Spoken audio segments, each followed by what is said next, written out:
হয়ে গিয়েছে। এখন হলো আমরা সাইডে সেলাইটা দিয়ে নেব। তো যে কোনো নিচের এক সাইড থেকে প্রথমে হাফ ইঞ্চি পরিমাণ কাপড়টা ভেঙে দেন তারপরে 1.5 ইঞ্চি পরিমাণে কাপড়টা ভেঙে নিতে হবে। তবে আমার কাছে এর থেকে বেশি কাপড়টা সাইডে ভাঙলে আমার কাছে ভালো লাগে না, এই কারণে আমি এতটুকু ভেঙে নিচ্ছি। তো এভাবে ভেঙে নিয়ে দেন সেলাই দিতে হবে। আর অবশ্যই কিন্তু যে কোনো সাইডে নিচ থেকে সেলাইটা উঠাবেন। আর এই সেলাইটা দেওয়ার সময় কোনো রকম টানাটানি করা যাবে না, খুবই আলতো হাতে এই সেলাইটা দিতে হবে, তাহলে কিন্তু আর সাইডে সেলাইটা আপনাদের পাকিয়ে যাবে না। অনেকেরই কিন্তু সাইডে সেলাই করতে গেলে অর্থাৎ সেলাইটা অর্থাৎ কাপড়টাই ঘুরে যায়। তো সেক্ষেত্রে কিন্তু আপনারা বেশি টানাটানি করবেন না, তাহলে আর এই সমস্যাটা হবে না। আমারও যখন প্রথম সেলাই কাজটা করতাম তখন আমি সাইডে ফাড়ার কাজটা করতে পারতাম না। তবে যেহেতু সেলাই করতে করতে এখন অবস্থায় গিয়েছি, এখন বুঝতে পারি কিভাবে করলে এই সেলাইটা সুন্দর মতো হবে।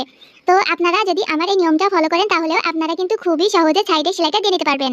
তো এই কর্নারে এসে যে ফাড়াটা রয়েছে ওখান থেকে 1 ইঞ্চি উপরে নিয়ে এসে উপরে সেলাইটা দিয়ে নেবেন।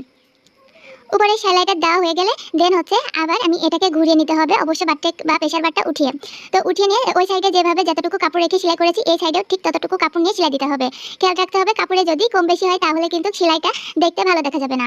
আর এই দুই পাশে কিন্তু আপনারা কাপড়টা একেবারে টানাটানি করবেন না, তাহলে কিন্তু এই জায়গাটা খুবই সুন্দর মতো সেলাইটা হয়ে যাবে। আর দেখতে পাচ্ছেন আমি কিন্তু খুবই আলতো হাতে এই সেলাইটা দিয়ে নিচ্ছি। আর এর জন্য কিন্তু এই সাইডের সেলাইটা কিন্তু খুবই স্মুথভাবে হয়ে যাচ্ছে। তো এখান থেকে তোমরা কিন্তু সবসময় উপরের পাটটা একটু ঢিল রাখার চেষ্টা করবা। তো যাই হোক, এই যে আমাদের কিন্তু একটি সেলাই দেওয়া হয়ে গেছে এবং এই যে কর্নারে আরেকটি করে সেলাই দিয়ে নিব। তবে খেয়াল রাখবেন এই সেলাইটা যেন সোজা হয়, বেকাতারা হলে কিন্তু ফিনিশিংটা ভালো আসবে না। এই কর্নারে এসে এমন ছোট্ট একটি টুকরো কাপড় নেবেন এবং সেটাকে 4 ভাঁজে ভাঁজ দিয়ে এমন কোণার অংশটা বাইরের দিকে এবং খোলা অংশটা ভিতরের দিকে দিয়ে এখানে ডাবল করে সেলাই দিয়ে নেবেন। এটা দেওয়ার কারণ অনেকেরই কিন্তু কামিজের সাইডটা জামা ভালো থাকে তবে সাইডটা ছিঁড়ে যায়, এমন পট্টি দেওয়ার ফলে কিন্তু আর সাইডটা ছিঁড়ে যাবে না। তো ওটাকে সুন্দর মতো ডাবল করে সেলাই দিয়ে দেন এই কর্নারটাকেও আমি সেলাইটা দিয়ে নিলাম। তো দেখো সেলাইটা দেওয়া হয়ে গিয়েছে। এই কর্নার থেকে হালকা একটু কাপড় বাড়তি ছিল সেটা কেটে নিয়েছি এবং এই যে কর্নারে যে কাপড়টুকু লাগিয়েছিলাম তো ভিতর থেকে আমি এক্সট্রা কাপড়টা কেটে নিলাম।